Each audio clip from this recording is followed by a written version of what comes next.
Vous croyez vraiment que j'allais arrêter les vidéos, que j'allais me morfondre dans mon lit, que j'allais me morfondre chez moi, à arrêter de débriefer, analyser mon équipe de cœur, qu'elle soit bonne ou mauvaise? J'ai commencé YouTube en 2018.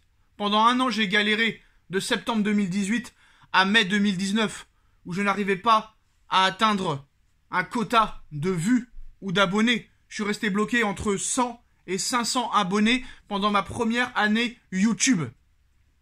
Jusqu'à le feuilleton Neymar, jusqu'au feuilleton Neymar.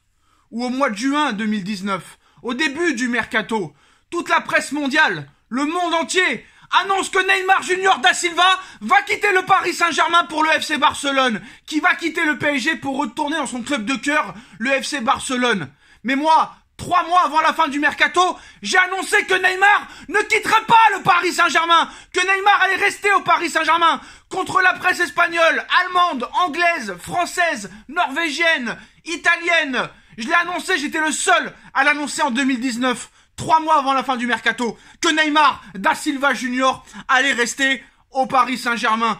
Un an plus tard, quand Messi décide de ne pas prolonger avec le Barça, pour le moment, tout le monde a dit que quoi qu'il en soit, un an plus tard, en 2021, Messi prolongera. Mais moi, au Mercato 2020, un an avant que Messi arrive au PSG, j'annonce que la Pulga Lionel Messi débarquera au Paris Saint-Germain. Un an plus tard, avant Riolo, avant tout le monde. Et c'est comme ça que j'ai monté en abonnés. Je suis monté comme ça en abonnés. De 0 à 180 000. Moi, brique par brique. Et je vais pas vous laisser tout bousiller parce que vous aimez pas la façon de parler d'un blanc-bec comme moi. Allez Sacha, maintenant commence ce débrief. Victoire du Paris Saint-Germain ce soir, 3-2. Ça a été laborieux, ça a été assez catastrophique. En première mi-temps, ça a été pas mal. Mais après, c'est parti complètement en catastrophe totale. Warren Zaïre Emery, phénomène, remarquable, exceptionnel. Les 2 meilleurs joueurs du Paris Saint-Germain sont français. Les 2 meilleurs joueurs du Paris Saint-Germain sont capitaines de leur équipe de France respectifs. Mbappé, capitaine de l'équipe de France A, à 24 ans. Warren Zaïre Emery, capitaine de l'équipe de France Espoir sous Thierry Henry, à 17 ans. Warren est exceptionnel. Warren est remarquable. Warren Zaïre Emery sait tout faire. Warren Zaïre Emery, 2e match d'affilée où il marque un but. Qui est le meilleur entre Pedri, entre Gavi, entre Warren Zaïre Emery? Pour moi, à l'heure où on parle, à l'heure actuelle, à l'instant T, Warren Zaïre Emery les mange les 2 en même temps, très clairement. Le Paris Saint-Germain qui ouvre le score grâce à Warren Zaïre Emery, 1-0. Et malheureusement, après ça, tu te dis, ça va être compliqué. Paris va arrêter de jouer. Mais heureusement, Kylian Mbappé, KM7, double la mise pour le Paris Saint-Germain à la 28e minute de jeu. 2-0 pour le Paris Saint-Germain à la 28e minute de jeu. Tu te dis que tu peux aller te coucher, que tu peux passer un bon dimanche, que tu peux aller prendre ton goûter parce que tu vas gagner facilement. Mais comme d'habitude en Ligue 1, le Paris Saint-Germain sous-estime la Ligue 1. Le Paris Saint-Germain croit que à 1-0 ou à 2-0 en Ligue 1, le match est terminé. Et tu laisses Brest revenir dans le match. Juste avant la mi-temps, Brest réduit le score 2-1 à la 43e. Et dès le début de la 2e mi-temps, tu laisses encore Brest jouer. Tu n'arrives pas à rentrer en 2e mi-temps dans ton match comme tu avais fait dès la première minute de jeu. En première mi-temps, on a vu des bonnes choses, mais en 2e mi-temps, ça a été assez catastrophique. Il y a un mercato d'hiver qui arrive. Tu dois te renforcer. Pour moi, très clairement, Skriniar, il a une caravane dans le dos. Danilo a du mal. Marquinhos s'était blessé. Ce soir, les choix d'Enrique sont discutables. Mais à l'arrivée, le Paris Saint-Germain quand même gagne. Le Paris Saint-Germain, grâce à Kylian Mbappé, à la 89e minute de jeu, arrache la victoire 3-2 et permet au Paris Saint-Germain de faire une semaine à 2 victoires. Offensivement, tu dépends d'un joueur. Les autres n'ont pas le niveau. J'ai pas peur de le dire. Les autres n'ont pas le niveau. Dans cette équipe, tu peux compter sur qui? KM7, Warren Zaïre Emery. Parce que Warren Zaïre Emery, ce soir, comme mercredi, c'est buteur. Il sait tout faire. KM7, il sait tout faire. Et Lucas Hernandez qui a été bon.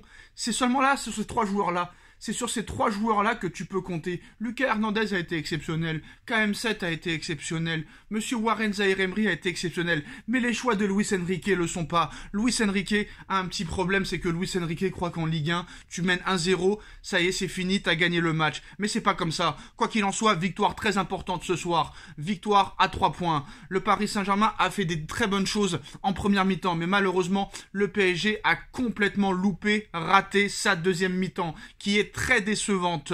Malgré les 3 points, malgré la victoire, la deuxième mi-temps est une honte totale. Il y a des carences physiques, il y a des déchets techniques, c'est catastrophique. Un nombre de ballons perdus en deuxième mi-temps, c'est une honte.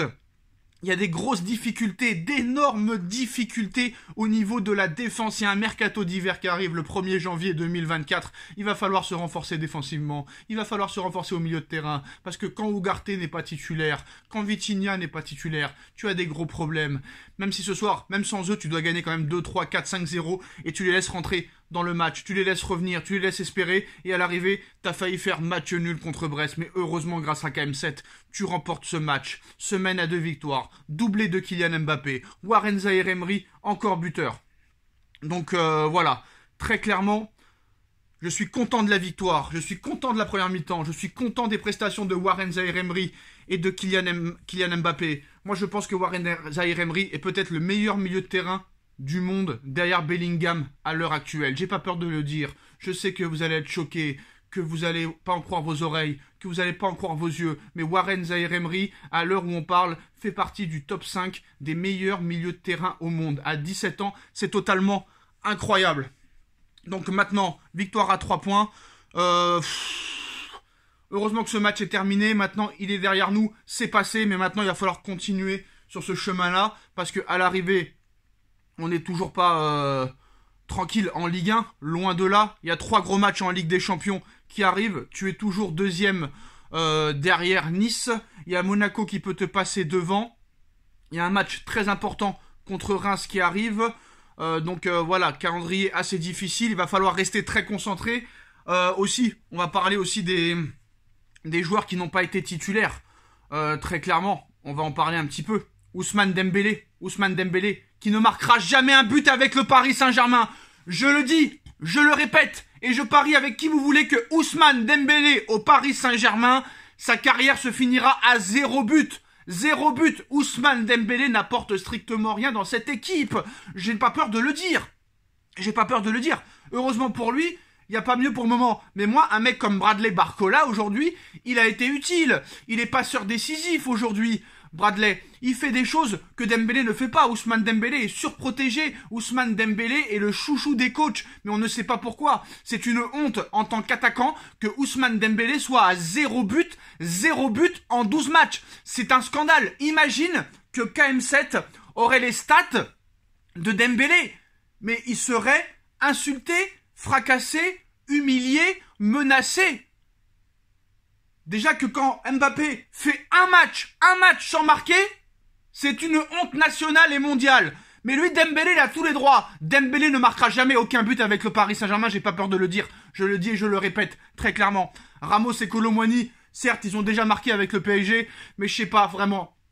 J'ai vraiment de sérieux doutes sur ces 2 joueurs-là. Il fallait aller sur Harry Kane. Il fallait balancer les 120 millions sur Harry Kane. Mais t'as pris 2 joueurs à 85 et 80 millions d'euros qui ne marquent pas, qui ne sont pas décisifs. Et ça, c'est scandaleux. Victoire du Paris Saint-Germain, 3-2. Le Paris Saint-Germain prend les 3 points. Le Paris Saint-Germain remonte à la 2e place du classement. Mais il y a beaucoup de choses qui n'ont pas été défensivement et au milieu de terrain. Quand Ugarte et Vitinha n'est pas là, le milieu de terrain est aux abonnés absents. Il y a un problème d'état d'esprit dans cette équipe. Cette équipe croit que quand elle mène 2-0 en Ligue 1, le match est terminé. Mais c'est pas comme ça. Ligue 1 ou pas Ligue 1, faible ou pas faible, la Ligue 1 quand même reste le top 5 dans le championnat européen.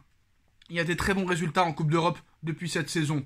Donc maintenant, il faut respecter la Ligue 1 à un moment donné. Très clairement, victoire du Paris Saint-Germain, 3-2. Dites-nous en commentaire ce que vous en pensez. Tchuss.